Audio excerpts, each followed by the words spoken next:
Hi everybody, welcome to Northwood Farms Vlog, entry number 184.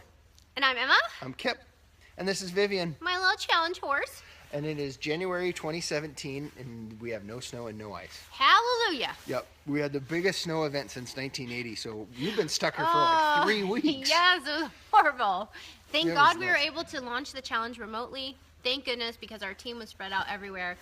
We better say just really quick thank you to Teresa, of course, Beth, Haley, Corey. Corey, Rusty. Absolutely. Yeah. It was a huge help. So Yes. the challenge is off and running. There's almost 1,300 of us in it, so it's a pretty cool deal. And we got it going in spite of the weather. So, one thing I wanted to say is just the story, right? Yeah, tell him. So, driving to work every day, there's inch of snow, inch of ice on top of that, and the cars were just wiping out. They couldn't go anywhere. So after 8 hours of being stuck on the freeways, people just bailed. They just got out of their That's cars. what I would have done too. Would have been like, you know what? I don't do this. They're like, I'm out. Sorry. And they just left. So there's cars just scattered everywhere. So, I'm driving around at work, and it's like zombie apocalypse, just cruising in and out of the traffic. But it was surreal.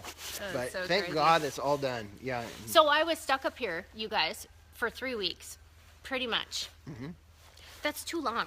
Well, except for we did get you out to go to Arizona. Oh, yes. And I wanted to talk about that just really quickly because thank you so much to Mark and Wendy Dinnerstein for having me out to their beautiful home in the desert of Cave Creek, Arizona. So gorgeous. Just perfect to get out of the snow for a little while.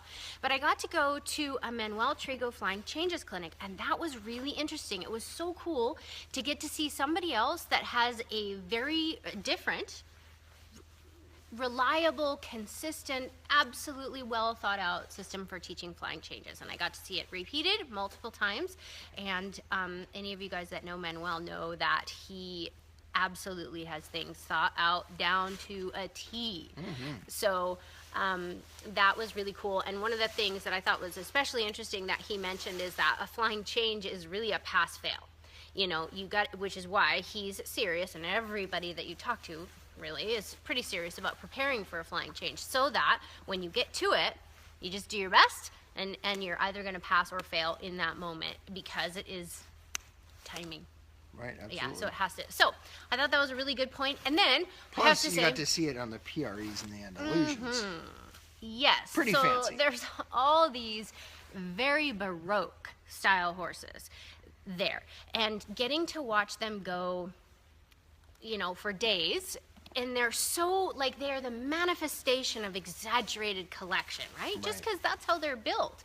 And that is so helpful, because even though I'm not going to expect a horse like this or Jax to look like Zorro, the Black Stallion, or Nativo, or like any of these horses, it's not going to manifest itself in the same way, but the mechanics are still the same. Yeah, collection is still collection. Exactly. And you're still moving muscle and bone in the same fashion. The angles are the angles, because every horse has the same bones and the same muscles. So collection is collection. And getting to see it on these horses that are specifically built to exaggerate that was a blessing. Yeah, it's like your X-ray vision. Exactly. Yeah. Or like a filter, maybe you put a filter on a photograph and you see things that you normally wouldn't have seen before. Yeah, so because then you get back to these horses, and the better I am at recognizing the small increments towards that, the quicker and more successful my horses are going to be, right? So it's very helpful to see it, to train my eye.